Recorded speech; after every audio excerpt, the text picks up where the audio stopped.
After yesterday's video about how to offer screen print pricing with the price sheet, I got a few good comments about whether or not people's pricing are right, and then there was also something about people offering retail pricing to like parents and different things like that.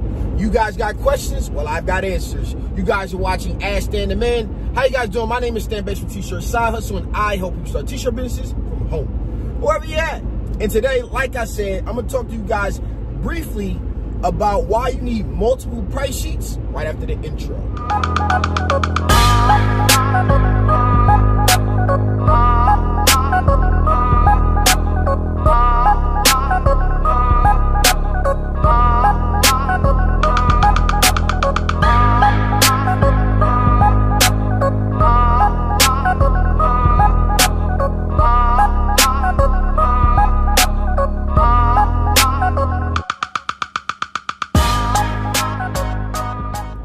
Okay, let's jump right into it. But before we do, you guys know what I need you to do for me. I need you to like this video. I need you to comment, subscribe, do all of that good stuff, because I make videos like this all the time. And yes, I mean all the time. If you guys have questions that you want to answer, make sure you put them down in the comments below so that you can see it in a future video. All right, so I got two comments that I'm going to read to you guys. So the first one says, every time I've had to buy shirts for my kids or for me from their sports team, I was charged $20 to $30 per shirt. Y'all have some cheap prices, or are they upselling to the parents?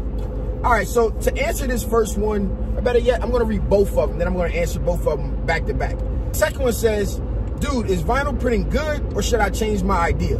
All right, so I'm gonna answer both of these. I'm probably gonna answer the first one, or the second one first, and the first one second. You guys know what I'm talking about here. So, is vinyl printing good? Yes, vinyl printing is good. It's actually my preferred method of starting out. Now, I did start out with screen printing, and that is a great method as well. I think what we have to really understand in this industry is that every last process has its benefits, and they also have their drawbacks. You just have to decide where you are, what you can afford, and which direction you want to go with your business, and what print method actually fits what you got going on. So, is vinyl printing good?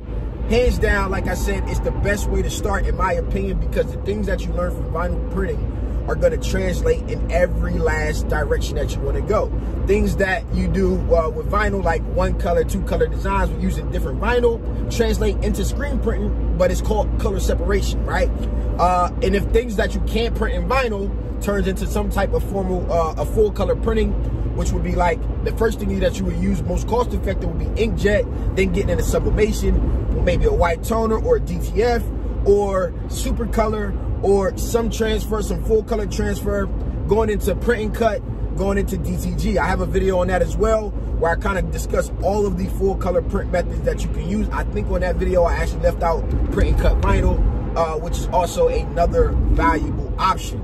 So you start with vinyl and you use heat transfers, and you just grow your business out from there. What vinyl allows you to do is to do a lot of small custom business, to start to understand the business, gain some customer base, and you really get to build your customer base up this way. It's easier because you're not competing on price. People are coming to you because they need a shirt for whatever occasion. It's a custom shirt.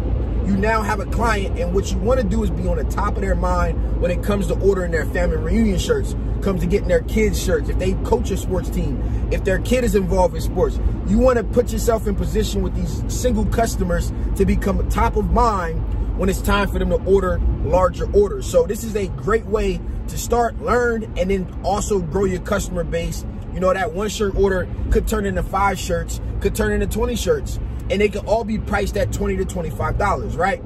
On the other hand, the second person is a consumer saying, hey man, are they upcharging me? Well, things in this industry happen to go by two basic things, right? The color and the number of colors in your design, rather, and the quantity that you're ordering in. If you're getting one custom shirt from your kid's team, they are paying a price. And of course, they're using this as a fundraiser as well. So, you know, when you're doing stuff for Little Leagues, or you're purchasing stuff from Little League teams, they may be getting it at $5 if they order 600 and selling it to the parents for 15. But this is a way that they fundraise and are able to like buy equipment or helmets and jerseys and all of this stuff. Sports these days have gone to an all-time extreme. I actually love it because I believe swag and different things like that are a great way to keep teams engaged. but somebody has to pay for it. I know you got team dues, but those team dues would be astronomically higher. I mean, helmets alone cost about $300, you know? And the Little League teams that I used to play for back in the day, they were like $50 and $75 registration fees, which by no means covers the pads and different things needed in order to cover what it is that we actually wear and use all the time. So those are the things that you got to think about when it comes to being a consumer. But this also leads me to answering this question, which I probably will make a longer form video because I don't want to make this one too long. I try to keep it right at that 8 to 10, maybe 12 in a long run video. Long, so 12 minutes long rather in the video. So lastly, as a printer, you need to have multiple price lists, right? Like you need to have different price lists based on the type of customer that's coming to you. Because the price that you get for like a school ordering 100 or 200 or 300 or 500 shirts is going to be totally different than a person walking into your store ordering 50 shirts, right? Like there's a retail and then there's a wholesale. And then there's maybe some type of contract printing if you're actually a screen printer. But these are all ways that you're going to get it in.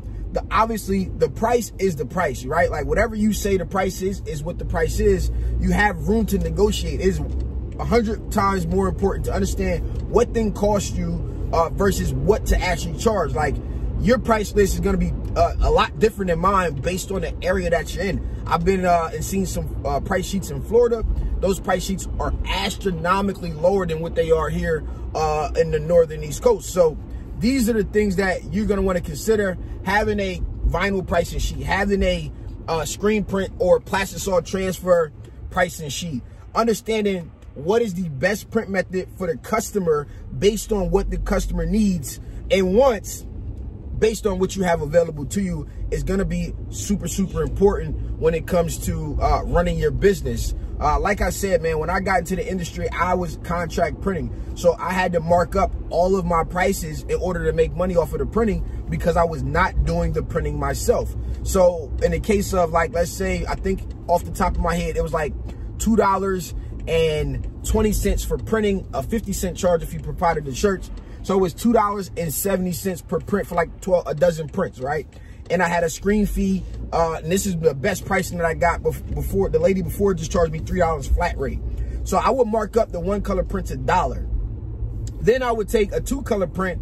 I would mark that up $1.25, and then everything else I marked up 50 cents per color because I didn't want to make 50 cents per shirt. I wanted to make like $1, depending on what they were ordering and different things like that, off of each shirt. So my price list when I came into the industry was already higher than what the local screen printer I was going to was actually using. And I kept that price sheet throughout my business, and it worked perfectly fine for me. If I got into a situation where I was doing something for a school, the first thing that I would do is ask them flat out. Like, I usually knew these people, or I had built some type of relationship with them, and I would say, hey, we want you to print our shirts. And I would respond to them and say, well, you know, hey, what are you guys paying right now? And you will be surprised by simply saying that statement. They will literally send you the invoice over, and you don't have to beat it by much, or you don't have to beat it at all. You can simply say, I'll match that price and no problem, because you have a personal relationship with this person. Usually the big company that they're going to does not.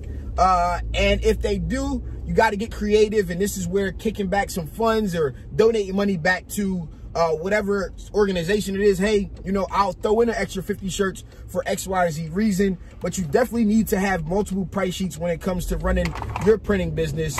I hope you guys found this video useful. If you guys got questions on pricing, put it down in the comments below. This has been your boy Stamp Extra T-Shirt Side Hustle. Peace.